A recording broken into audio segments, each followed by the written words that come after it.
Hello, नमस्कार दोस्तों। चलिए आज के सेशन को स्टार्ट करते हैं। जैसा कि हम कक्षा 12वीं का जो इतिहास है, प्राचीन भारत का इतिहास जो है, प्राचीन भारत के कुछ विषय के रूप में जो आपका इतिहास का जो किताब है, उसका जो सेकंड चैप्टर है, राजा किसान और नगर, वर्ष 2024-25 के बच्चों के लिए पढ़ रहे थे। वो बच्चे जो फरवरी 2025 में बोर्ड का पेपर देंगे 25 में, उनके लिए न्यू अपडेटेड और नए सिलेबस पर आधारित, पैटर्न पर आधारित क्या उनका जो है ये चैप्टर है। ठीक है बच्चों, तो उसी के क्रम में हम इसको स्टार्ट करते हैं। हम जो है अपने इस चैप्टर को स्टार्ट करते हैं। ये जो है पार्ट जो है हमारा पार्ट 4 है। अब तक हमने टोटल 3 पार्ट कर दिया है। जो राजा किसान और नगर नाम का जो चैप्टर है, जिसे हम वैदिक वैदिक वैदिक वैदिक वैदिक काल के नाम से जानते हैं। वैदिक काल के नाम से हम इस चैप्टर को हम जानते हैं और वैदिक काल नाम से हमसे पढ़ते आ रहे हैं। इस वैदिक काल में हमने जो है इस जैसा कि आपको मालूम, इस वैदिक काल को 2 भागों में बांटा गया है, ऋग्वेद और उत्तर वैदिक काल। इन दोनों कालों का हमने जो है अर्थव्यवस्था के बारे में पढ़ लिया, राजनीति के बारे में पढ़ लिया, या समाज जो है हमारा ऋग्वेदिक जो समाज है, इसको हमने लगभग पढ़ के खत्म कर दिया। आज के इस चैप्टर में हम जो है जो उत्तर वैदिक काल है, वैदिक काल है, इसके समाज के बारे में आज हम पढ़ेंगे। और जो इसका कालखंड है, आपको मालूम है कि 1000 ईसा पूर्व से लेके 600 ईसा पूर्व तक इसका जो है कालखंड यानी समय है। तो आज इस चैप्टर में हम उत्तर वैदिक काल के समाज के बारे में पढ़ेंगे और कुछ हो सके तो इससे संबंधित कुछ फैक्ट, कुछ डाटा, कुछ प्रश्नों को देखेंगे जो बोर्ड के दृष्टिकोण से इम्पोर्टेंट होगा। और यह प्रयास करें कि यदि बोर्ड में लॉन्ग प्रश्न हो जो 250 शब्द में आपके लिखना होता है, लॉन्ग क्वेश्चन, शॉर्ट क्वेश्चन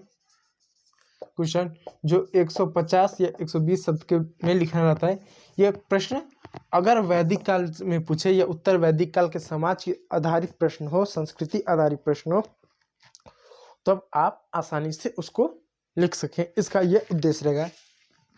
तो देर न करते हुए हम अपने इस उत्तर वैदिक काल के कुछ चीज़ों के बारे में हम पढ़ते हैं। इरेज में बाद में करूँगा। अगर आप कुछ नोट करना चाहें या स्क्रीनशॉट लेना चाहें तो आप ले सकते हैं। ठीक है,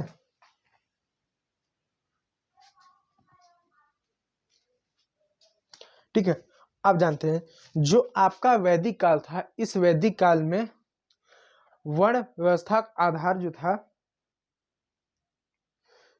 इस काल में यानी जो उत्तर वैदिक काल था, इसमें जो सामाजिक आधार था, जो सामाजिक जीवन था, वो क्या, वो वर्ण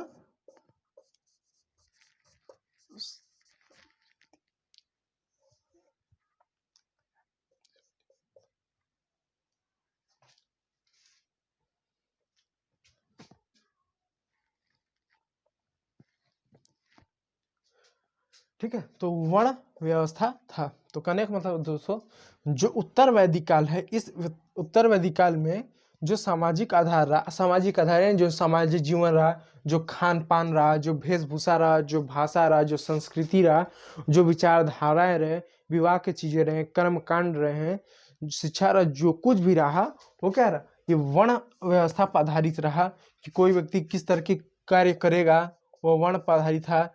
किस तरह के खान पान होगा वो वर्ण पर आधारित था। वेशभूषा जो था किस पर आधारित था, ये वर्ण पर आधारित था। ठीक है, उसके साथ जो विचारधारा थी वो किस पर आधारित था, ये जो आधारित है किस पर आधारित था, ये भी किस पर था, वर्ण पर ही आधारित है। यानी उत्तर वैदिक काल का जो सामाजिक आधार था, ये वर्ण व्यवस्था पर आधारित था,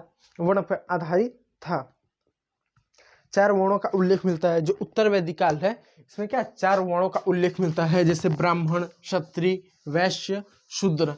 ठीक है, तो मैं आपको बता दूं दोस्तों, मैं इसको रेस कर दूं, तो इसमें जो क्या है कि 4 वर्णों का आपको उल्लेख मिलता है। यानी वैदिक काल को अगर हम देखें संक्षिप्त में, अगर ये हमारा वैदिक काल है, वैदिक काल जिसका 2 काल में बांटा गया है, एक बांटा गया है ऋग्वेद। तो ऋग्वेद में वर्ण व्यवस्था की जानकारी नहीं मिलती है और वर्गों की जानकारी मिलती है, और जो वर्गों की जानकारी मिलती है कर्म आधारित वर्गों की क्या जानकारी मिलती है, और इन्हें स्वतंत्रता थी कर्म चुनने का, कर्म यानी कार्य चुनने का अधिकार इनको क्या था। जबकि वहीं पर जो हमारा उत्तर वैदिक काल रहा, उत्तर वैदिक काल जो रहा, जो हमारा उत्तर वैदिक काल जो रहा हमारा, इस उत्तर वैदिक काल में जो साहित्य रहे उसमें क्या 4 वर्ण की जानकारी 4 वर्ण की जानकारी मिली। कौन कौन सा, जैसे ब्राह्मण, क्षत्रिय,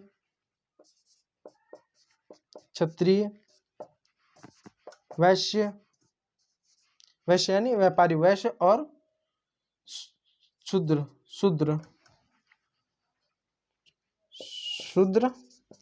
इनकी क्या जानकारी मिली।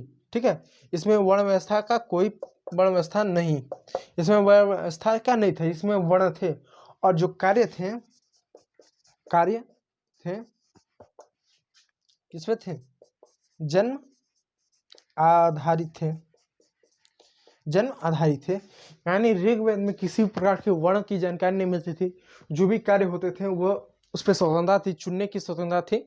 जबकि ये जो समय था, ये उत्तर वैदिक काल जो आपका 1000 ईसा पूर्व से लेके 600 ईसा पूर्व तक जो था, इसमें क्या 4 वर्णों की जानकारी मिलती है, ब्राह्मण, क्षत्रिय, वैश्य और शूद्र की जानकारी मिलती है।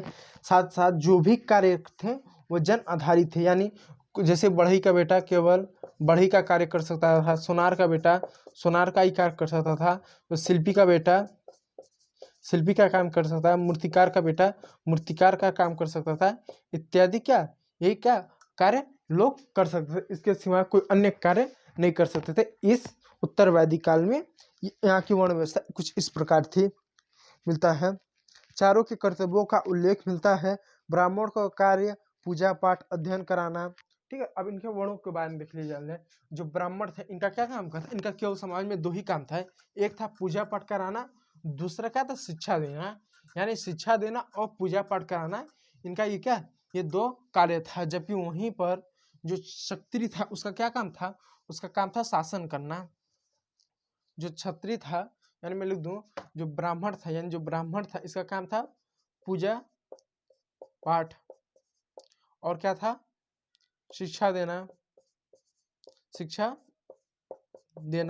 यह तीसरा काम हो जाता था राजा का पुरोहित या मंत्री, सलाहकार इत्यादि ये लोग रहते थे। यानी जो शासक वर्ग होते थे राजा का, या तो पुरोहित हो जाते थे ब्राह्मण वर्ण के लोग, या तो मंत्री होते थे, या तो सलाहकार होते थे, या अन्य पदों पर क्या करते थे, राजा का शासन करने में मदद करते थे। कहने का मतलब यह है कि राजा जो था ये क्या बल से शासन करता था, तो वहीं पर जो ब्राह्मण समाज थे ये क्या बुद्धि से क्या करते थे, बुद्धि से क्या शासन करते थे। क्योंकि जब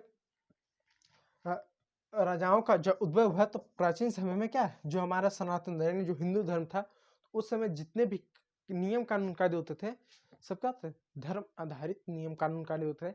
यानी उस समय कोई भी कार्य होता था, कोई भी अनुष्ठान होता था, कोई भी धार्मिक कार्य हो गया, कोई भी फैसला लेता था, कोई भी निर्णय हो जाता था, तो उस समय पुरोहितों का, मंत्रियों का, सलाहकार का प्रमुख उसमें रोल होता था। हालांकि यह सलाहकार मंत्रियों और पुरोहितों का राजा के लिए बाध्य नहीं था, उसके विवेकाधीन उसके ऊपर निर्भर करता कि उन्हें माने या उन्हें पूर्णतः खारिज कर दिया। हालांकि राजा एक तौर पर इन पर विचार करता था। तो प्राचीन समय क्या होता था, राजा जो कि बल से शासन करता था, जबकि ब्राह्मण बुद्धि से शासन क्या करते थे। वो कैसे करते, वो राजा के पुरोहित होते थे, राजा के मंत्री होते थे, राजा के सलाहकार होते थे या अन्य होते थे जो राजा को शासन में गाइड करते थे। और उस समय जो भी कानून व्यवस्था था वो धर्म के आधार पर ही संचालित होता कि धर्म में ये चीज का उल्लेख किया गया या धर्म में ये बताया गया, तो उसी के अनुसार ही राजा क्या अपना कार्य करता था। तो ब्राह्मणों का मुख्य रूप से 3 काम है, पूजा पाठ करना। पूजा पाठ में अब जैसे कि आप ले लो, यज्ञ हो गया, बलि हो गया। उस समय शुरुआती में बलि प्रथा कुछ थी, जैसे कुछ जानवर बलि हो गया, फिर उसके बाद अन्य कुछ कार्य हो गए, धार्मिक अनुष्ठान हो गए, अनुष्ठान हो गए। इस तरह की क्या पूजा पाठ में जो भी चीजें थी वो आते थे। जबकि अब राजा जान ले कि राजा क्या करता था। देखिए, जो राजा वर्ग उस समय होता था, जो हमारे 1000 से लेकर जो 600 ईसा पूर्व का समय था, इसमें राजा क्या करता था, शासन करता था। समाज में शासन व्यवस्था बनाए रखना था, शासन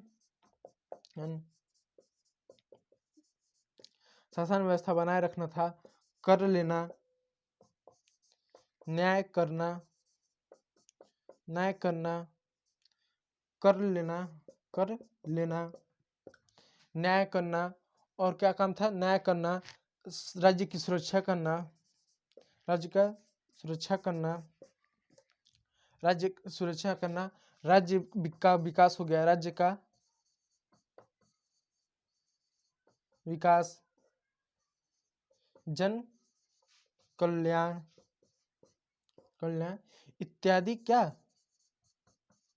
कार्य जो था वो कौन करता था। इत्यादि जो कार्य होते थे, ये कार्य कौन करता था, ये सारे के सारे जो काम होते थे वो क्या राजा करता था। आप चाहें तो स्क्रीनशॉट लेना चाहें तो आप स्क्रीनशॉट क्या ले सकते हैं, ठीक है। आप स्क्रीनशॉट अगर आप लेना चाहें तो आप ले सकते हैं, ठीक है। चलिए आप स्क्रीनशॉट लेना चाहें आप स्क्रीनशॉट ले सकते हैं, ठीक है। तो ब्राह्मण के काम क्या होता था, राजा का क्या काम होता, ब्राह्मण और क्षत्रिय का क्या काम होता था। ब्राह्मण और क्षत्रिय का हमने देख लिया। अब चलते हैं वैश्य और शूद्र की क्या काम होता था। देखिए, जो वैश्य होते थे ये जो होते थे ये व्यापारी वर्ग कहलाते थे। इनका क्या काम होता था कि व्यापार करना, व्यापार में जो न केवल बिजनेस ही करना। वैश्यक वर्ग जो थे इसमें व्यापारी वर्ग आते थे, जिसमें इनका क्या काम होता है, व्यापार करना, पशुपालन करना, कृषि करना। तो इनका क्या था, काम करना था। और मैं कुछ और चीजों को मैं आपको बताता हूँ। देखिए ये जो आपका जो वैदिक काल है, आप अपना ये वैदिक काल ले लीजिए और वर्तमान ले लीजिए। वर्तमान में क्या है, भारत के हर व्यक्ति के पास बहुत ज्यादा नहीं लेकिन थोड़ा मात्रा में, सीमित मात्रा में क्या सबके पास भूमि है। जैसे भारत में क्या है, 74% आबादी किसानी, यानी भारत की 74% आबादी के पास भूमि है। चाहे थोड़ा हो, बहुत ज्यादा हो, मध्यम में हो, लेकिन सबके पास वर्तमान में भूमि है। और भारत में अच्छी खासी आबादी के पास क्या है, पशुधन है, यानी पशुधन है। पशुधन में चाहे गाय हो गया, भैंस हो गया, बकरी हो गया या अन्य हो गया, जो भी आप पशु ले लो, सबके पास पशु है। तो वर्तमान में जिनके पास भूमि है, इन्हें पशुधन, इन्हें हम क्या कहते हैं, इनको किसान भी हम कह दे रहे हैं, वर्तमान में किसान कह दे रहे हैं। और जिनके पशु है उन्हें क्या, इन्हें पशुपालन कर दे रहे हैं, ठीक है, पशुपालक कर दे रहे हैं। तो वर्तमान में सबके पास है, तो सब बहुत से लोग पशुपालक के रूप में आते हैं और बहुत से लोग किसान के रूप में आते हैं, ठीक है। मैंने क्यों बताया अभी आपको बताता हूँ। जो आपका वैदिक काल था, वैदिक काल में ऐसा नहीं था। वैदिक काल में क्या था, जो वैश्य होते थे, वैश्य जो व्यापार करते हैं, जो वैश्य होते थे, इनका क्या था कि इनके पास जो कृषि होती थी ना, कृषि होती थी, इनके पास जो भूमि होती थी, कृषि करते थे जो लोग, वैसे में जो लोग कृषि करने के बाद जो भूमि होती थी, ये बहुत ज्यादा भूमि होती थी। बहुत ज्यादा का मतलब किसी के पास 100 बीघे है, 100 बीघे है, तो किसी के पास 400 है, तो किसी के पास 1000 है, किसी के पास क्या 1000 है। इतनी बड़ी बड़ी क्या उन लोगों के पास बीघे में जमीन होती थी। अब बताओ कोई एक परिवार है जो वैश्य समुदाय से है, जिसके पास क्या 100 बीघे जमीन है। अब स्वाभाविक से एक परिवार में मान लो 10 लोग हैं, 10 लोग और 100 बीघे बीघे जमीन है, तो 100 बीघे जमीन है, तो ये संभव नहीं कि 10 लोग मिलकर 100 बीघे का या उसका उस पर सारे काम कर सकें। या मान लो 400 बीघे, तो क्या 400 बीघे है, 10 एक परिवार है जिसमें 10 लोग हैं। अब 10 लोग के पास 400 बीघे जमीन है, तो क्या सभी लोग इतने बड़े क्षेत्र पर 10 लोग मिलकर खेती कर सकते हैं? शायद उस समय संभव होता था, क्योंकि उस समय उतनी तकनीक नहीं थी, उतने सिंचाई के साधन विकसित नहीं थे, तो यह संभव नहीं था कि 10 व्यक्ति क्या कर उस 400 बीघे पे काम कर सकते थे। जो कि ये लोग वैश्यक थे, इसलिए इनके पास बड़ी बड़ी वैश्यक थे, तो इसीलिए किसान थे। वैश्यक थे, इनका काम क्या था, एक कृषि करना। वैश्यक थे जिसमें 3 लोग आते थे, एक तो कृषक आते हैं, दूसरा व्यापारी आते हैं,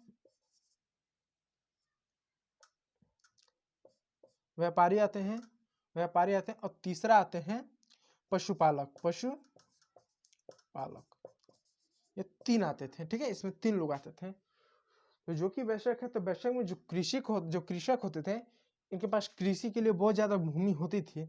इतनी 400 बीघे, 500 बीघे, 100 बीघे, 200 बीघे, 1000 बीघे, 1500 बीघे, 10-10 गांव के, इस समय बड़ी बड़ी क्या इनके पास भूमि होती थी। जब इनके पास इतनी बड़ी बड़ी जब भूमि होती थी, तो एक परिवार मान लो इतनी 400 बीघे जमीन है, तो एक परिवार के जो 10 लोग हैं, इस 400 बीघे खेती नहीं कर सकते थे। संभव नहीं होता था ये खेती कैसे कर लें। जुताई हुआ, सिंचाई हुआ, बुआई हुआ, कटाई कुछ भी नहीं कर सकते थे। इसीलिए ये लोग क्या करते थे, जो चौथा हमारा जो वर्ण था, क्या था, जो वर्ण था, जो क्या था, शुद्र था, जो हमारा चौथा वर्ण जो शुद्र था, इनका क्या करते थे, यहाँ पर हेल्प लेते थे। क्या करते थे, हेल्प लेते थे। हेल्प लेते, एक तरफ से लोग मजदूरी कराते थे या इनको सेवा में लेते थे अपने सेवा में। तो ये क्या करते थे, अपने जो 400 बीघे जो जमीन है, इसमें से क्या किए, 100 लोग को रख लिए, 100 लोग, 1000 हो गया, 100 लोग को रख लिए। अब इन 100 लोग से क्या करते थे, इस पर खेती करवाते थे। खेती क्या हो, ये वैश्यक तय करते थे, किस चीज का खेती हो, कब हो, कैसे हो, ये वैश्यक तय करते थे। ये परिवार जो होता है ना, ये परिवार तय करता था। इन 100 लोग को 400 बीघे पर रख दिए और खेती करवाते थे। छोटे छोटे क्षेत्र में इसको क्या खेती करवाते थे, लोग खेती करते थे।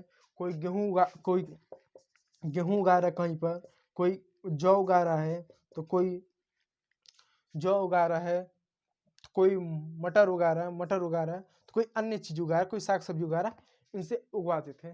तो जो लोग ये उगाते थे, ये क्या शूद्र में आते थे, किस में आते थे, शूद्र में आते थे। और ये लोग क्या कहलाते थे, ये किसान कहलाते थे। क्या कहलाते थे, किसान कहलाते थे। ये होते थे कि ये क्या किसान है जो खेती कर रहे हैं, लेकिन जो खेती कर रहे हैं खुद के जमीन पे खेती नहीं करते थे, क्योंकि इनके पास खुद का जमीन नहीं होता था। खुद का जमीन नहीं होता था, होता भी होगा तो ना के बराबर होता था, इसलिए इनके पास खुद का जमीन नहीं होता था। ये दूसरे की जमीन पे क्या कर जाके मजदूरी जैसा कुछ काम करते थे। तो जो वैश्यक होते थे उसमें 3 वर्ग थे, एक कृषक थे, एक व्यापारी थे, एक पशुपालन थे। जिनके पास कृषक, उनके बड़ी बड़ी भूमि थी, बड़ी बड़ी जोत थी। तो जो जोत थी इस पर क्या करते थे, इन शूद्र वर्गों को लाके कर इस पर कृषि करवाते थे। और जो लोग इस पर खेती करते थे वो किसान कहलाते थे, और जो लोग खेती कराते थे उनको हम कृषक मानते थे, उनको वैश्यक में आते थे। या बहुत से लोग उसको जमींदार भी कहते थे कि जमींदार हो गया। तो कहीं ना कहीं जो वैश्यक में क्या होते थे, कृषक व्यापारी पशुपालन आते थे, लेकिन खुद खेती नहीं करते थे। इनके पास बड़ी बड़ी खेतें होती थी, वे खुद खेती करना चाहे, इनका परिवार करना चाहे तो कर नहीं सकते थे। इसलिए क्या करते, ये शूद्रों का मदद लेते थे खेती करने के लिए। ठीक है, इसलिए आप जब शूद्र वर्ण पढ़ोगे तो शूद्रों में आपको किसान मिलेंगे, तो आपको डाउट होगा कि यहाँ पर हम किसान पढ़ रहे हैं, वहीं पर वैश्यक में हम कृषक को पढ़ रहे हैं, ये उल्टा कैसे होगा। ये जो कृषक होते हैं बड़ी बड़ी भूमि होते थे, स्वामित्व इन पर इनका होता था, लेकिन खेती करना भी चाहे तो नहीं कर सकते, इतनी भूमि होती थी। और जो किसान जो शूद्र में आते थे, इनका कुछ होता नहीं था, ये इनका क्या, ये सेवा देते थे, सेवा इनको जो कुछ मिल जाए। ठीक है, तो अगर ये जो शूद्र थे, इनका समाज में संख्या ज्यादा थी। जो शूद्र थे समाज में संख्या ज्यादा थी। यदि शूद्रों के पास, शूद्र जो थे वो किसान थे लेकिन इनके पास भूमि नहीं थी, यदि इनके पास भूमि होती तो इनके समाज में क्या संख्या ज्यादा थी, मतलब जो शूद्र थे जो सेवा देते थे तीनों लोगों को, ब्राह्मण क्षत्रिय वैश्य, इनकी जनसंख्या समाज में ज्यादा रही, हर समाज में इनकी संख्या ज्यादा रही। अगर ये तीनों मिलाकर अगर 300 थे ब्राह्मण क्षत्रिय वैश्य, तो ये क्या अकेले ही 500 थे, इतनी इनकी जनसंख्या ज्यादा थी। इनकी जनसंख्या जब इतनी ज्यादा थी, अगर इसमें से जो लोग किसान थे, अगर उनके पास खुद की भूमि रहोगे, तो आज भी जो शूद्र समाज में जो बिलोंग करते हैं, जो मजदूरी वर्ग में बिलोंग करते हैं, शूद्र में जैसे किसान हुआ, मूर्तिकार हो गया, शिल्पी हो गया, कुम्हार हो गया, ऐसे जो छोटे छोटे जो उद्योग तरह के जो मजदूर करते हैं, ये लोग आते थे, ठीक है। तो इसमें आते थे, तो अगर इनके पास खुद का अगर अपनी जमीन रही होगी, तो आज वर्तमान में ये जो शूद्र वर्ग की जनसंख्या उस समय भी ज्यादा थी, तो आज भी इनकी जनसंख्या ज्यादा है, तो इनके पास क्या बड़ी बड़ी जोतें होनी चाहिए, यानी बड़ी बड़ी भूमि होनी चाहिए। लेकिन वास्तव में क्या, इन सभी लोगों के पास भूमि ना के बराबर है। आज भी अगर वर्तमान में देखी जाए तो भूमि इनके पास ना के बराबर है। और वर्तमान भारत में अगर देखा जाए सबसे ज्यादा भूमि किधर है, तो जाति के आधार पर अगर देखो तो भारत में आपको सबसे ज्यादा भूमि हो गया, जैसे भारत में सबसे ज्यादा अगर भूमि होगा तो आपको ब्राह्मण समाज के पास सबसे ज्यादा भूमि हो गया, भूमि देखने को मिलेगा। सबसे ज्यादा बगीचे बगीचे आपको देखने को मिलेंगे, बगीचे आपको देखने को मिलेंगे, बगीचे आपको देखने को मिलेंगे ब्राह्मण समाज के। सबसे ज्यादा भूमि आपको ब्राह्मण समाज और बगीचे प्लस तालाब, ये तीन चीज जो है सबसे ज्यादा आपको ब्राह्मण समाज के पास देखने को मिलेगा। उसके बाद आते हैं क्षत्रिय, जो शासक वर्ग है, उनके पास थोड़ा, उनके पास आपको भूमि हुआ, बगीचे हुआ, तालाब, इनके पास इनसे थोड़ा सा कम देखने को मिलेगा। और उसके बाद जो थर्ड स्थान, जो तीसरे स्थान पर आते हैं, जिसमें वैश्यक आ गए, इनके पास देखो तो इनसे थोड़ा सा कम क्या, जिसको हमारे यहाँ यूपी में आप देख सकते हैं, जो बनिया लोग हैं, जैसे गुप्ता हो गए, निगम हो गए, जो इस तरह के जो लोग हैं ना, इनके पास अगर आप देखो तो क्या होगा, इनके पास क्या, इनसे थोड़ा सा कम भूमि है और बगीचे वगीचे आपको देखने को मिले। उसके बाद जो निम्न, जो जो चौथे में आते हैं, जो शूद्र में आते हैं, उनके पास ना के बराबर आपके पास भूमि मिलेगी। इसलिए वर्तमान समय में अगर आप देखें तो जिस भी समुदाय के पास सबसे कम भूमि है, सबसे कम बगीचे हैं या तालाब है, या उनके पास ये है ही नहीं है संसाधन, वो किस में आएंगे, एकदम चौथे में, एकदम सबसे छोटे वर्ण में ही आएंगे। और जिनके पास बगीचे हुए हैं, भूमि हो गया, तालाब हो गया, अन्य चीजें हो गए, वो कहीं ना कहीं जिन पर ज्यादा, वो स्वाभाविक से आपको देखने को मिला कि वो ब्राह्मण समाज से ही वो रहेंगे। अब ब्राह्मण समाज में भी कई सारे उपजाति हैं, इनके पास ये देखने को मिलेंगे। तो उस समय क्या था, जो वैश्यक थे उसमें तीन लोग थे। एक तो कृषक थे, इनके पास खूब भूमि होती थी, खेती करना भी चाहे तो नहीं कर सकते थे, इसलिए शूद्रों का क्या किसानी के रूप में इनका क्या करते थे, इनका उपयोग करते थे। फिर दूसरा जाओ व्यापारी, इसमें कुछ ऐसे लोग थे जो व्यापार करते थे, जो बिजनेस करते थे, चीजों को खरीदते थे बेचते थे, एक राज्य से दूसरे राज्य, दूसरे राज्य से तीसरे राज्य, एक देश से दूसरे देश चीजों को खरीदते बेचते थे। तो ये चीजों को खरीदते बेचते थे, तो अपने साथ कुछ कर्मचारियों को रखते थे, या तो वो दास को रखते थे, क्या करते थे, या तो दास दास दासियों को रखते थे, या गुलाम को रखते, या गुलाम को रख लिए, गुलाम या गुलामों को रख लिए, या कुछ इन शूद्रों को क्या करते थे, इन शूद्रों का क्या करते थे, मदद देते थे अपने व्यापार में। जो भी ढुलाई काम हो गया, अन्य चीजें हो गया, जो भी श्रम का काम हो गया, व्यापार में इनसे काम करवाते थे और ये सेवा लेते थे। वहीं पे तीसरा आ गया पशुपालन। पशुपालन में जो वयस्क वर्ग था, कुछ ऐसे वयस्क वर्ग होते थे जिनके पास बड़े पैमाने पर पशुधन होता था। कुछ ऐसे वयस्क वर्ग होते थे जिनके पास बड़े पैमाने पर पशुधन हो गया। जैसे मान लीजिए कोई व्यक्ति है जिसके पास 40 भैंसे हैं भैंसे हैं अब 40 भैंसे हैं तो उसके पास बड़े पैमाने पर पशुधन है। 40 भैंसे हैं, 100 गाय हैं। तो उस समय क्या था, ऐसे थे 100 गाय हैं, तो जिसके पास इन्हें बड़े पैमाने पर पशुधन होता था, वो क्या करता, इन शूद्रों का मदद इसमें लेता था। क्या करता था, सहयोग के लिए, सेवा के लिए, क्योंकि अकेले तो सब कुछ कर नहीं सकता था। तो इन शूद्रों को गाय और भैंसों में जो भी मदद कर सकते थे, श्रम देकर, जो मदद कर सकता है, वो क्या करता था, ये जो होते थे, ये वैश्यक लोग इसमें क्या करते थे, मदद लेते थे। तो इन शूद्रों का जो मदद होता था, जो शूद्र वर्ण के जो लोग होते थे, उनका मदद क्या कौन कौन लेते थे, उनका सेवा कौन कौन सा लेते, 3 लोग लेते थे। ब्राह्मण भी लेते थे, क्षत्रिय भी लेते थे, वैश्य भी लेते थे, तीनों लेते थे। वैश्य में बड़े पैमाने पर इनका इन सभी क्षेत्रों में, कृषि में, पशुपालन में, व्यापार में लेते थे। और जो शूद्र होता, इनका क्या काम होता था, सेवा देना। ठीक है, समझ में आया? तो जो हमारा जो उत्तर वैदिक काल है, इसमें क्या, इसमें हमें 4 वर्णों की जानकारी मिलती है, 4 वर्णों के कर्तव्यों के बारे में जानकारी मिलती है। तो आप ऐसा जानो, तो इसको आप कैटेगरी के रूप में आप देखना, आप इसको जब पढ़ना होगा तो आप हमेशा कैटेगरी के रूप में देखने का, आप इसको 2 कैटेगरी बनाना, जैसे ब्राह्मण और क्षत्रिय को एक कर देना, ये आपस में मिलाव से काम करते थे। जो क्षत्रिय होता था वो राजा बनता था, जो ब्राह्मण होता था वो पुरोहित, मंत्री, सलाहकार होता था, दोनों मिलकर राज्य को चलाते थे। वहाँ पे जो वैश्य होते थे, जिसमें कृषि करते थे, पशुपालन, व्यापार करते, इनका मतलब बड़े पैमाने पर शूद्र करते थे सेवा देकर, तो इनका चलता था। तो इस तरह से एक दूसरे पर निर्भर थे। हालांकि जो शूद्र थे ये तीनों वर्ण के लिए सेवा देने का काम करते थे, लेकिन अधिकतर सेवा ये कृषि हुआ पशुपालन में देते थे। ठीक है, और राजा को सेवा देते, दास से बनकर, नौकर कर्मचारी बन के, अन्य चीज तरह के ये लोग क्या सेवा देते थे। यह हमें उल्लेख कब मिलता है, ये वैदिक काल में उल्लेख मिलता है। अब वैदिक काल का मैं समय फिर लिख दूं, 1000 ईसा पूर्व से लेकर 600 ईसा पूर्व तक इसकी क्या हमें जानकारी क्या हमें मिलती है। ठीक है, तो मैं उम्मीद करूंगा कि आपको जो है समझ में आ रहा होगा, जो मैं आप लोगों को जो मैं बता रहा हूँ, उम्मीद कर रहा हूँ कि समझ में आ रहा होगा। ठीक है, तो अब मैं इसको 2 मिनट के अंदर मैं इरेज कर दूं। तो 4 वर्णों की जानकारी आपने देख लिया। तो ये जो राजा किसान नगर करके जो चैप्टर है, इसमें वैदिक काल के समाज के बारे में ही आपको पढ़ना पड़ेगा। ठीक है, चलिए अब आगे देखें। आगे देखने से पहले मैं आपके कमेंट पढ़ लूं कि क्या कोई कमेंट कुछ किया, जरा एक बार देख लूं। चलिए, नहीं किसी का नहीं है। चलिए अब देखिए,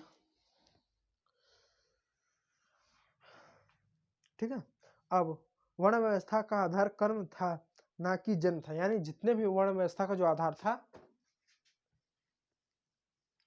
वर्ण व्यवस्था का आधार कर्म था ना कि जन्म था।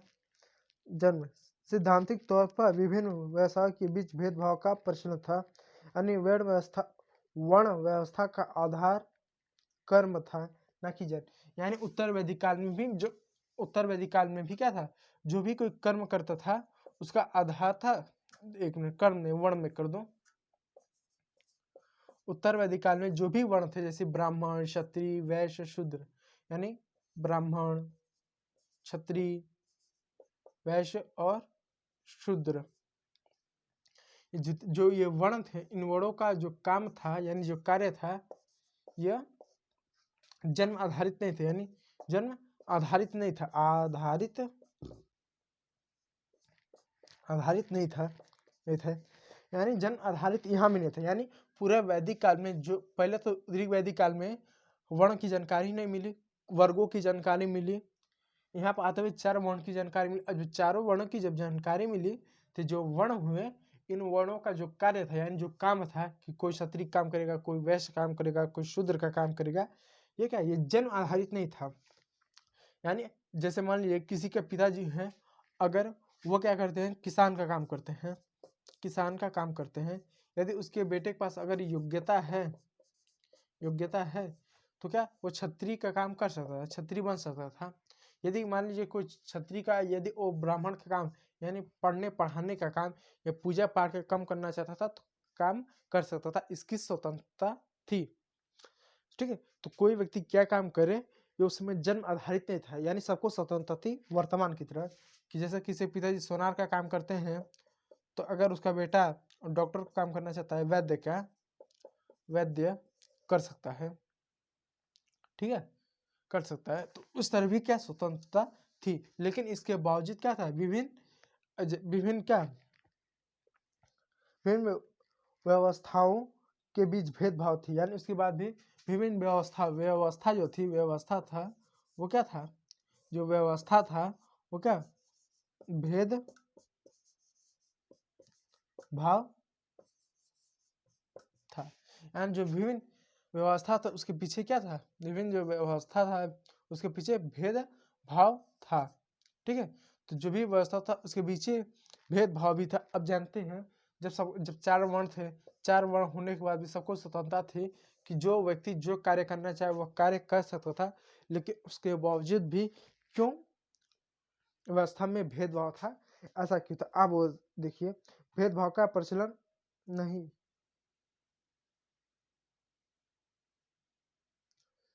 सॉरी इसमें क्या भेदभाव नहीं था, भेदभाव का प्रचलन नहीं, सॉरी ये नहीं कर लीजिएगा, यानी भेदभाव का प्रचलन नहीं था, यानी वर्ण व्यवस्था जब बढ़ देगा, सबको स्वतंत्रता दी गई थी, कर्म जो भी कार्य होगा कर अपन जन्म आधारित नहीं होगा, कर्म आधारित होगा, तो इस व्यवस्था में भेदभाव का किसी प्रकार का प्रचलन नहीं था, याद रखिए, ठीक है, प्रचलन नहीं है। हालांकि इस काल में वर्ण के आधार पर कुछ भेदभाव के संकेत मिलने लगते हैं, जैसे क्षुद्र वर्णों को उपनयन संस्कार से वंचित करना, यानी लगभग जो आप मान लिए जो वर्ण व्यवस्था था उसमें भेदभाव प्रचलन नहीं था, लेकिन कुछ ऐसे साक्ष्य मिले, लेकिन कुछ ऐसे साक्ष्य भेद भाव के, मैं फिर से बता, इन चारों वर्णों में कोई क्या काम करे, जन्म आधारित नहीं था, कर्म आधारित थी, सबको स्वतंत्रता था अपने अपने किसी भी वर्ण का कार्य करने के लिए, इसलिए समाज में व्यवस्था कर दूं, व्यवस्था भेदभाव का प्रचलन नहीं था, यानी व्यवस्था में भेदभाव का क्या कोई प्रचलन नहीं था, लेकिन कुछ ऐसे साक्ष्य मिलते हैं जिससे समाज में कुछ भेदभाव के संकेत मिलते हैं, साक्ष्य मिलते हैं, जैसे जो शूद्र होते हैं भेदभाव के, लेकिन कुछ ऐसे साक्ष्य भेदभाव के, जैसे आप देख सकते हैं, जैसे कि जो शूद्र होते थे, यानी जो शूद्र होते उनको उपनयन यानी शिक्षा, उपनयन संस्कार, यानी जो उपनयन संस्कार था, मैं उपनयन जो संस्कार था, यानी जो शिक्षा था इसे वंचित किया जाता था, यानी क्या किया जाता था, वंचित, यानी वंचित किया जाता था, यानी जो उपनयन संस्कार, जो शिक्षा का अधिकार था, जो शिक्षा आपके समय तक शिक्षा का अधिकार आपका मौलिक अधिकार है, आपसे कोई छीन नहीं सकता, तो उस समय जो शूद्र थे उनको शिक्षा का अधिकार नहीं था, इससे उनको वंचित किया जाता था कि ये शूद्र के लोग क्या करेंगे, ये शिक्षा नहीं ले सकते, यानी पढ़ लिख नहीं सकते थे। अब सवाल उठता था क्यों ऐसा था, क्योंकि उस समय समाज की ये विचारधारा थी, यदि सभी लोग पढ़ लिख लेंगे तो बाकी जो सेवा देने का जो कार्य है वो कौन करेगा, यानी यदि किसान जो है उनकी अगर आबादी 1000 है, अगर सभी लोग ये ब्राह्मण का पूजा पाठ के सभी चीजें पढ़ लें तो किसान का काम कौन करेगा, उस समय लोग इस तरह की विचारधारा रखते थे, इसलिए जो शूद्र वर्ण होते थे उनको क्या शिक्षा से क्या वंचित किया जाता था कि इनको पढ़ने लिखने का अधिकार नहीं था। बाद में ये मान्यता चल गई कि पढ़ लिख के कोई फायदा नहीं, या पढ़ाई लिखाई का कोई वैल्यू नहीं है, इत्यादि इत्यादि, इस तरह की विचारधारा पनपने लगी, और जो सबसे निम्न वर्ग के जो समाज के लोग उनके लिए शिक्षा की वैल्यू 0 हो गई, क्योंकि उनको मालूम था चाहे कितने भी पढ़ लिख लें, चाहे कितने भी योग्य हो जाए, काम तो वही करना है, हम अपने वर्ण को, अपने कर्म को तो बदल नहीं सकते, पढ़ लिख के फायदा क्या होगा, इस तरीके का विचारधारा समाज में आने लगे। जब वैदिक काल समाप्त हुआ तो समाज में विचारधारा बैठ गए कि हम जिस जाति में उसी जाति उसी वर्ग का काम करेंगे, उसी जाति वर्ग का काम करेंगे, और जो कि इस शूद्र वर्ग के जो सेवा देने का काम इनको शिक्षा से वंचित किया जाता था। और मान लीजिए किसी तरह को शिक्षा मिल गई है तो अपने कार्य को आने वाले समय में बदल नहीं सकते। अभी तो आपको स्वतंत्रता है कि आप अपने कर्म के आधार पर अपने वर्ण का चुनाव कर सकते थे, लेकिन धीरे धीरे जब समय बीतेगा, जैसे होगा क्या, इससे 500 साल बाद 500 साल बाद क्या होगा, 500 साल बाद क्या होगा, जितने भी 4 वर्ण हैं इन चारों वर्णों का निर्धारण किस पे होगा, जन्म से होगा। जिस जाति में जन्म लेगा, जिस वर्ण में आपने जन्म लिया वही काम आपको करना पड़ेगा। और मान लीजिए उस जिस जाति में उसका जन्म हुआ, जिस वर्ण में, जैसे मान लो किसी का शूद्र में जन्म हुआ, अब उसको शिक्षा का अधिकार नहीं, पढ़ नहीं सकता, उसके बाद मान लीजिए उसने पढ़ लिया तो कार्य क्या करेगा, वो अपने वर्ण को छोड़ नहीं सकता था, क्योंकि अगर छोड़ भी नहीं सकता था, अगर छोड़ना चाहे तो समाज के जो अन्य वर्ण के लोग हैं उसको छोड़ने नहीं देंगे, उसको समाज क्या बाहर कर दिया जाता, उसको जाति से, उसको क्या दिया जाता था, उसको जाति से, समाज से, वर्ण से उसको क्या कर दिया जाता है, उसको बहिष्कार कर दिया था, बहिष्कार कर दिया जाता था कि तुम समाज विरोधी, तुम जाति विरोधी, तुम अन्य विरोधी, इसलिए उसको समाज से बहिष्कार करके उसको लात मार के बाहर कर दिया जाता था। कुछ इन चीज़ों को ऐसा किया जाता था। इसलिए यह आने वाले समय में यही सारी व्यवस्था क्या हुए, जन्म आधारित होने लगे, और कहीं ना कहीं यही सारी चीज़ें भारत में कुरीतियों का और शोषणकारी चीज़ें के रूप में उभरी। आर्थिक शोषण, सामाजिक शोषण, शैक्षणिक शोषण, अन्य शोषणों का देखने का आपको मिला। ठीक है, तो आगे चलिए मैं आपको और बताता हूँ।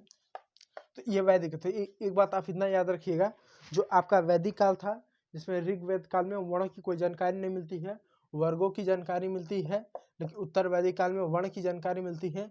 दोनों स्वतंत्र थे, यानी ये भी स्वतंत्र थे और ये भी स्वतंत्र थे। ये भी क्या स्वतंत्र थे अपने कार्य को चुनने के लिए, ये भी कार्य को चुनने के लिए स्वतंत्र थे। जो है इसमें कुछ भेदभाव पाया गया, कुछ भेदभाव,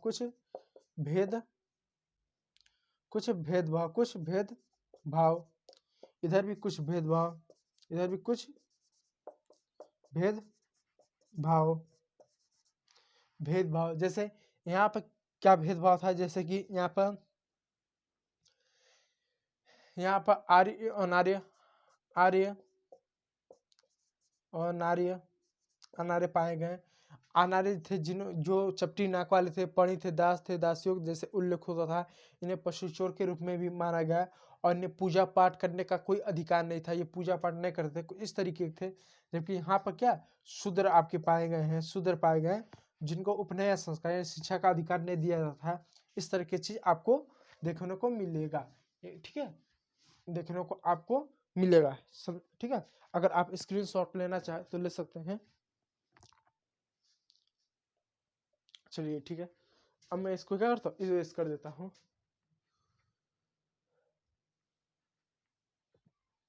ठीक है, चलिए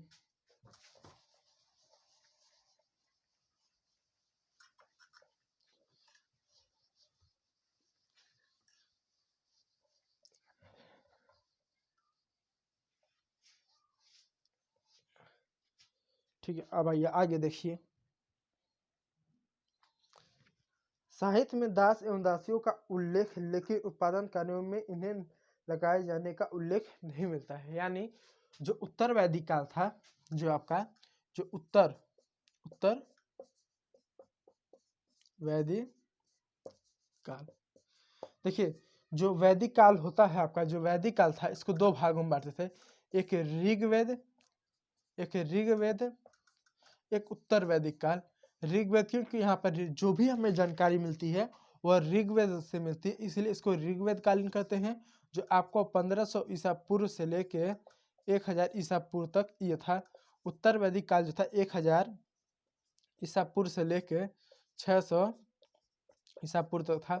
अब इस उत्तर वैदिक काल इससे कहते हैं कि उत्तर का मतलब हुआ बाद, यानी जब हमारा ऋग्वेद काल समाप्त हो गया तो उसके बाद का जो काल कैसा रहा, यानी उत्तर वैदिक काल का मतलब बाद का वैदिक काल। जब जो वैदिक काल जैसे जब समाप्त हो गया, जैसे मैं एग्जांपल बताता हूँ, जैसे मोदी जी हैं देश के प्रधानमंत्री, तो ये आप इसको कह सकते हो दो काल में बांट सकते हैं। एक मोदी काल, यानी वर्तमान में इनका समय है उसमें आप पढ़ सकते हो वर्ष 2014 से लेके जब तक ये रहेंगे, मान लो वर्ष 2024 तक रहेंगे तो आप उसको वर्ष 2024 तक पढ़ सकते हो।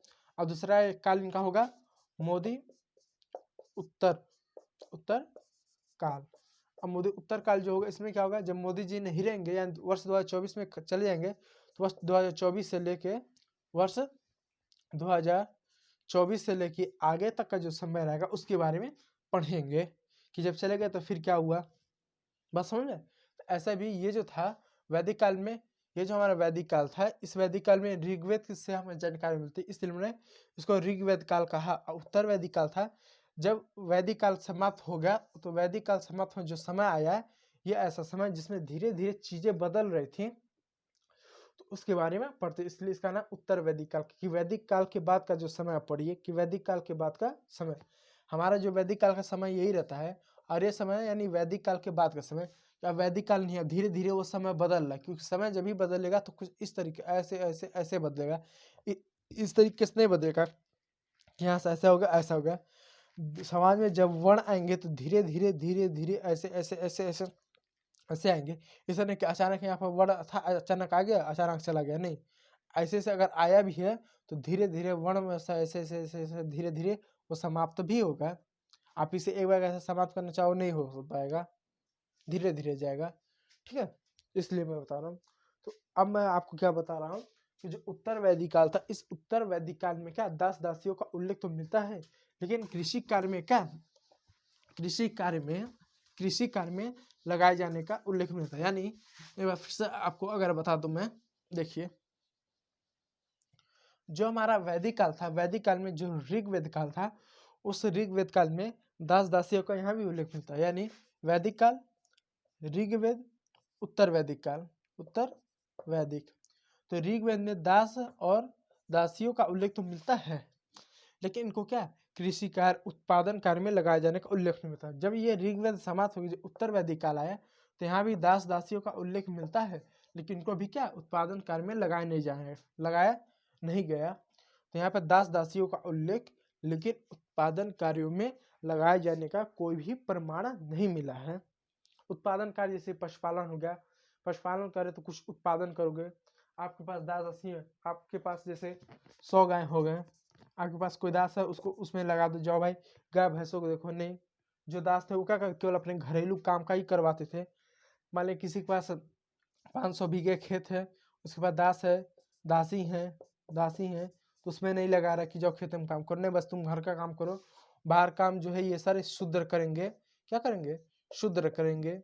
और जो शूद्र करते थे उनको क्या कुछ पैसे दिए जाते थे, कुछ मजदूरी दिया, हालांकि बेगारी काम जिसके पास ताकत हो तो करवा भी लिया करता होगा, ठीक है। तो इस तरह की चीजें थे।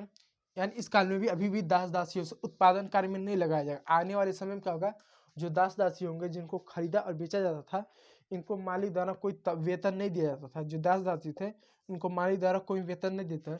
ये जब तक मर ना जाए तब तक इनको अपने मालिक के प्रति ही काम करना पड़ेगा, उनको कोई वेतन नहीं मिलेगा, अपनी इच्छा से विवाह नहीं कर सकते, और ना ही इन्हें मालिक कुछ देते थे। अगर मालिक से संतुष्ट है, अगर दास अपने मालिक से संतुष्ट है, सॉरी, जो मालिक है अगर अपने दासों से संतुष्ट है, दास को कुछ उपहार में कुछ दे दिया तो दे दिया, तो अपनी इच्छा अनुसार ब्याह भी नहीं कर सकते, उनको छोड़ के जा भी नहीं सकते थे, कुछ नहीं कर सकते थे। तो शुरुआती दौर में क्या होता, जब दास दासियों का उल्लेख मिलता था, इस 1000 वैदिक काल में 1000 साल तक था, 1000 साल तक इनको खेतों या पशुपालन या अन्य उत्पादन कार्यों में इनको लगाया नहीं जाता था, केवल घरेलू सेवा ही लिया जाता था। लेकिन आने वाले समय में बात करें, इन दास दासियों का क्या घरेलू सेवा तो लिया जाएगा, घर में काम तो करवाया जाएगा, ठीक है, इन दास दासियों का, लेकिन फिर खेतों में काम करवाया जाएगा, फिर पशुओं के पास काम करवाया जाएगा, पशुओं के की देखभाल देख देख भाल देखभाल इत्यादि क्या करवाए जाएंगे, ठीक है, करवाए जाएंगे। चलिए, देखभाल करवाए जाएंगे, देखभाल करवाए जाएंगे। अब आगे आप देखिए, देखभाल करवाए जाएंगे। अब आगे देखिए, परिवार पूर्ववर्ती काल की तरह तथा प्रतिशतात्मक खान पान भी पूर्ववर्ती काल की तरह है। यानी ऋग्वेद काल की तरह ही उत्तर वैदिक काल में क्या क्या था, परिवार था। यानी उसमें भी परिवार क्या था, संयुक्त परिवार था, संयुक्त परिवार था, एकल परिवार नहीं था। संयुक्त परिवार में जिसमें दादा दादी दादी पिता माता पिता पिता माता पिता, चाचा चाची चाची, और जो हो गया भाई बहन इत्यादि, ये सभी मिलकर क्या संयुक्त परिवार बनाते थे। उस समय परिवार क्या संयुक्त होता था, आज की तरह एकल नहीं होता था कि माता पिता भाई बहन हो गया, बस भाई बहन या आप हो गए। ये एकल परिवार में आता है, ये एकल परिवार में आता है। पेपर पूछता है कभी समाजशास्त्र के जो विषय जो बच्चे लेते हैं कि एकल परिवार क्या होता है, संयुक्त परिवार क्या होता है। वर्तमान समय एकल परिवार ही होता है, जरा माता पिता भाई बहन बात खत्म। और आप जो पढ़ रहे हैं भाई आप होंगे, ठीक है।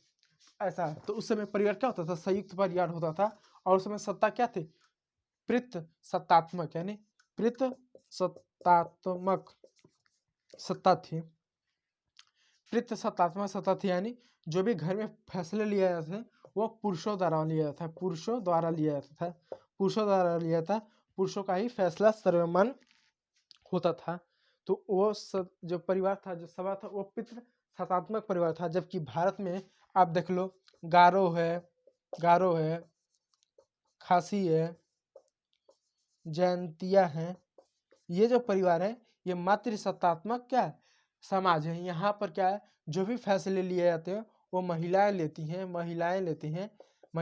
और यहाँ पर क्या होते हैं, शादी के बाद जो है, शादी के बाद लड़का जो है वो ससुराल जाता है, लड़की नहीं जाती है। और यहाँ पे जो संपत्ति का जो अधिकार होता है वो महिलाओं को मिलता है, ना को पुरुषों का, ठीक है। तो ये मातृसत्तात्मक वाले, ये क्या है, जनतियाँ, ये मेघालय की जनती। तो मेघालय में जितनी भी जनजातियाँ हैं वो क्या, वो सारे सारे मातृसत्तात्मक वाले हैं, यानी वहाँ पर जो भी फैसला होगा वो सारे फैसला महिलाएं लेंगे, ना कि पुरुष लेंगे। वहाँ पर शादी के बाद लड़के ससुराल जाते हैं। और एक बात, महिलाओं को संपत्ति में जो अधिकार हो गया, यह क्या होता था, महिला को होता था, पुरुष को संपत्ति में अधिकार नहीं मिलता था, लड़कों को नहीं मिलता था। जबकि हमारे यहाँ क्या, पितृ सत्तात्मक है, घर के जो फैसले होगा पुरुष होगा, संपत्ति में अधिकार पुरुषों का होगा, इन सभी चीजों का, महिलाओं का कुछ नहीं होगा। हालांकि कानूनी रूप से हिंदू अधिनियम, मैं बता दूं, हिंदू अधिनियम अधिनियम धारा 2005 ये कानून है जिसके तहत भारत में महिलाओं को क्या, संपत्ति में, पिता की संपत्ति में अधिकार लेने का कानूनी उनका अधिकार उनका एक अधिकार दे दिया गया है। तो भी क्या अधिकार अब ले सकती हैं, ये कानून है, हिंदू अधिनियम धारा 2005, ठीक है। अब आगे देखिए,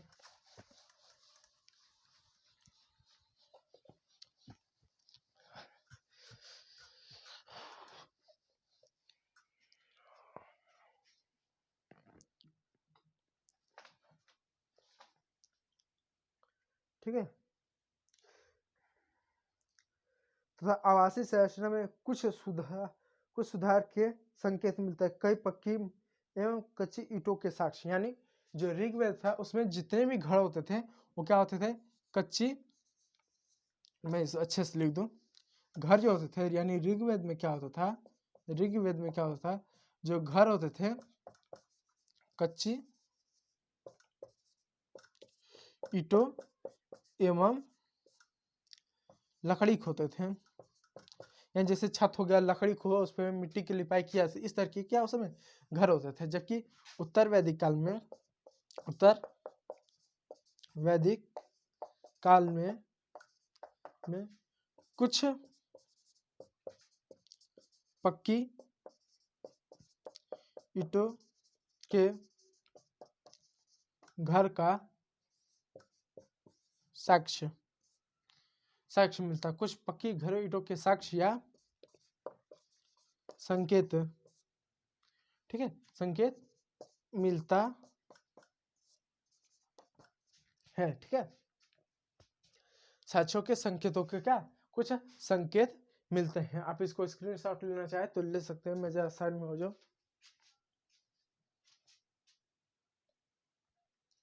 ठीक है, ठीक है। तो घर हो गया। अब जानिए, मनोरंजन के साक्ष्य भी पूर्ववर्ती, मनोरंजन के साधन भी पूर्ववर्ती काल की तरह मिलते हैं। साथ ही अश्वमेघ वंजे जैसे यज्ञों से भी मिलते हैं, ठीक है। तो मनोरंजन के जो साधन होते थे वो पूर्ववर्ती काल के, जैसे कि रथ दौड़, घोड़ दौड़, जुआ, फिर उसके बाद ढोलक हो गया, वीणा हो गया, इस तरह के क्या मनोरंजन के साधन होते थे। और उत्तर वैदिक साहित्य में गोत्र प्रथा, आचरण व्यवस्था, पुरुषार्थ तथा लक्ष्य, बड़ी संख्या में संस्कारों के उल्लेख मिलते हैं। और उत्तर वैदिक काल में यहाँ पर क्या गोत्र आ गए, फिर उसके बाद पुरुषार्थ आ गए, पुरुषार्थ आ गए, फिर आचरण व्यवस्था आ गए, आचरण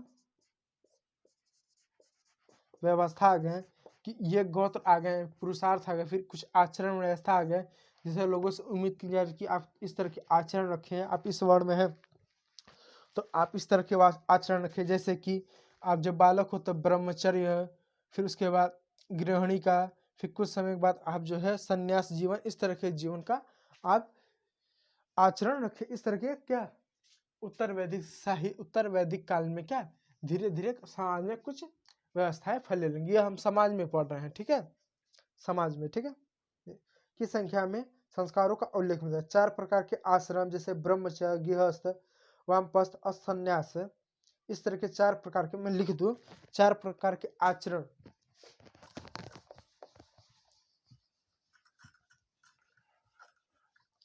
ठीक है, लिख दूं 4 प्रकार के आचरण, ब्रह्मचर्य,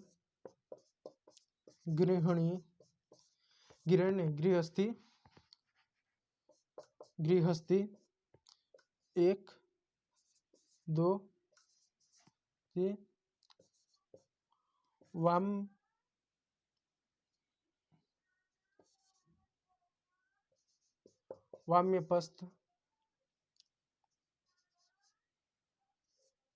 वाम्यपस्थ और संन्यास। देखिए, ब्रह्मचर्य यानी जब तक एक उम्र ना हो तब तक आप शादी करें ना करें, आप ब्रह्मचर्य का पालन करें, इस तरह की चीजें होता था। गृहस्थी में एक उम्र के बाद आपको क्या शादी करना है और परिवार में बीवी बच्चों के साथ रहना है। फिर एक समय बाद जब आपके बच्चे हो जाएंगे, उनकी शादी हो जाए, तो धीरे धीरे क्या अब भौतिक सुखों से आप रिश्ता तोड़े, यानी जो भी भौतिक सुख हुए, साधन हो गए, उन चीज़ों से क्या आप धीरे धीरे अलग हुए और एक समय के बाद क्या आप संन्यास लें और ईश्वर की भक्ति हो गया, पूजा पाठ हो गया, इत्यादि चीजों को अप्लाई आप करें। इस तरह के चार तरह के क्या होते थे जो आचरण की मांग की जाती थी। और ये जो आचरण है ये ब्राह्मण समाज था, ब्राह्मण समाज था, इसका बड़ी कठोरता आप कह लें पालन करना होता था, क्योंकि ब्राह्मण के लिए सबसे उच्च आचरण की क्या मांग की जाती है। आज भी देख रहे जो ब्राह्मण समाज में इन सभी आचरणों का पालन करते तो उस समय और भी पालन करते थे, ठीक है, इनके लिए कठोर ऐसे नियम थे, ये लोग पालन करते थे। चलिए इसको मैं इरेज कर दूं।